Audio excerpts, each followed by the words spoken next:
Alright, what's up guys? Welcome back to the channel. This is your boy Jay Reed for Jay Reed's Love for Cars. So we had a really bad storm last night, and now I need to see a couple of things.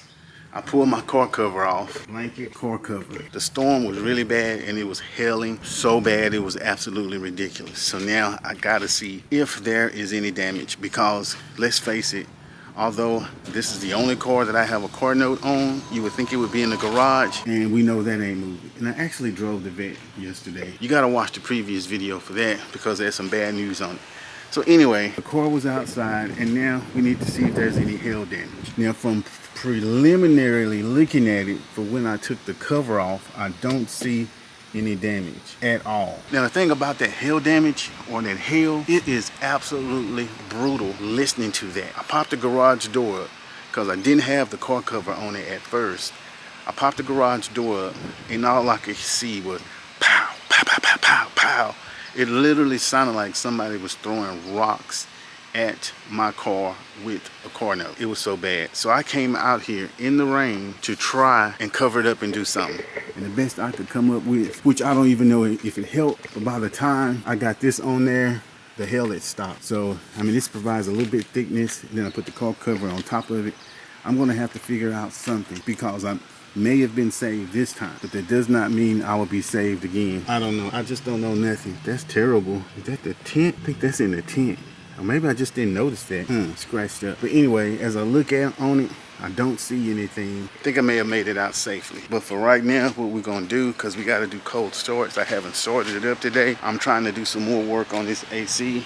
We got some refrigerant we're gonna put in there. I don't think it's supposed to rain again, so it may be safe to drive. Actually, it's actually better if I drive it to work, because if something happens, there's trees that I can park up under. And although you gotta worry about limbs, at least trees would slow down any type of hail that may be hitting it. But let's get this cold start in.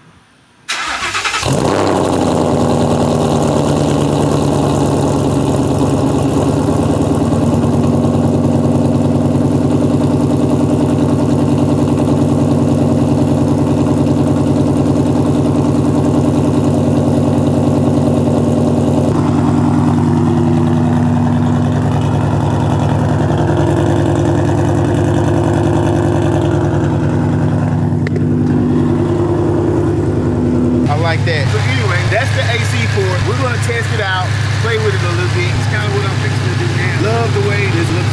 I ain't gonna even lie about it. Love it. It's not an LS, but it's very clean. It's very clean. Very, very clean. That probably needs to be replaced.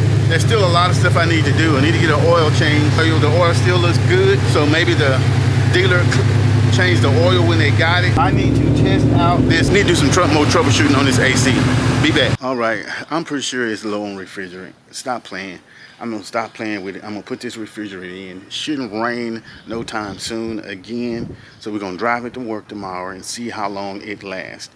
I already have the refrigerant. I do not have a low pressure cap, so I'm going to run to O'Reilly's and get that. I don't want any excuse for trying to figure out what's wrong with it, especially since I've spent $93 on 2 cans of R123F, whatever it's called, Freon. So I need to change shirts, because I got toothpaste all on this one, and let's go. Let me close this hood first. Fuck I'm talking about. All right, so I just came from O'Reilly's, and guess what? They did not have a low pressure cap. So we gotta order one off Amazon. The only thing that the stores have here is the whole kit, which is like 29 bucks. I don't need a whole kit.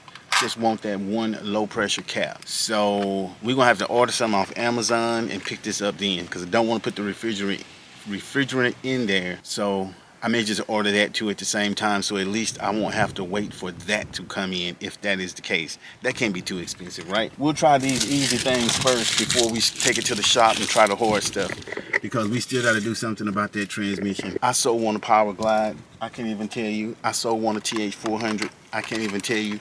But at the same time, I do not want to spend $13,000, $14,000, $15,000 on a transmission setup. And I don't even race. You know what I'm saying? But I don't want to stock one in there neither, because that's just money wasted. But then again, could just be a solenoid. I may just need to replace the solenoid. But at this point, I'm tired of, I'm not going to waste any more money trying to figure out what it is. Just take it to the shop, let them figure it out and do what it do.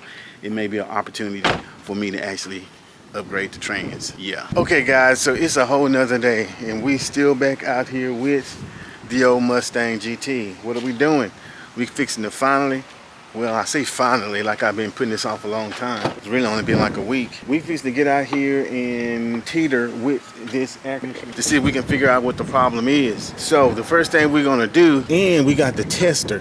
So not only, and this hood, this is why these cars are so heavy. This hood is heavy as hell. So not only do we have the tester, but just in case that it may be the Schrader valve in the low pressure, we got that part as well. I tried to cover all things that I could possibly cover to fix it. And we're fixing to open this up because this is actually a tester. I have no idea how it works, how we're gonna get it to work, but we're gonna figure it out. And for the record, we got some shoes coming tomorrow. I went with the El Cheapos. These are very El Cheapos because the reason is this bad boy, I'm taking it to the shop tomorrow to get this transmission looked at. Hopefully that won't be too bad. So it's a lot of stuff going on in J. Reed's garage. A lot of these cars need to go to the shop. Out of 6 cars, 3 of them need to go to the shop. Anyway, we got this thing right here. I don't even know how it works, but I'm supposed to be able to detect if there's a leak. I think it's a light. So we're gonna hook this up and see if it works.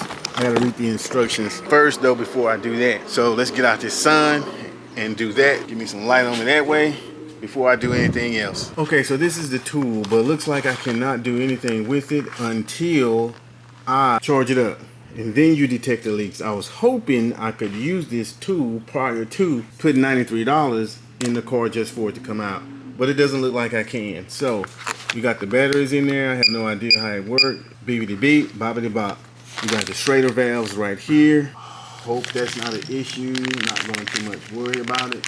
But guess we're gonna go ahead and start putting in the refrigerant, go through that particular process. I need to get some protective wear and some gloves. Okay, so here's what I can confirm. I went through about 2.5 cans of refrigerant and it was low. When I put the first can in, when I got to, I don't know how much pressure, but the compressor eventually kicked on. So what did we learn? We know that it was low on Freon and the compressor is fine.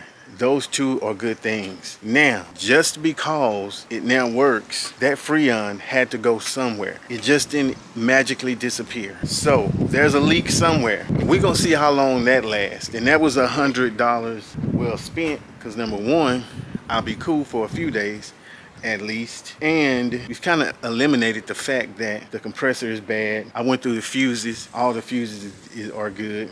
The relay is good, and we know there's no issue with the blender or whatever you want to call it in the inside. So the only other thing would be there's a leak somewhere, which of course is not an easy fix because you got to figure out where that leak is. Now I use my tester and I tested around. I could reach and there was no leaks. Another thing that I did that it did not have is a low pressure cap. So we replaced that. Just in case that Schrader valve is bad or whatever. Could have been leaking from there. At least that will help because it had no cap on it. I don't get that. But we'll just have to see what will it do in the long run. Yes, I have my wife's shooting glasses on. So safety glasses. That's why they pink. Never mind that. Yeah,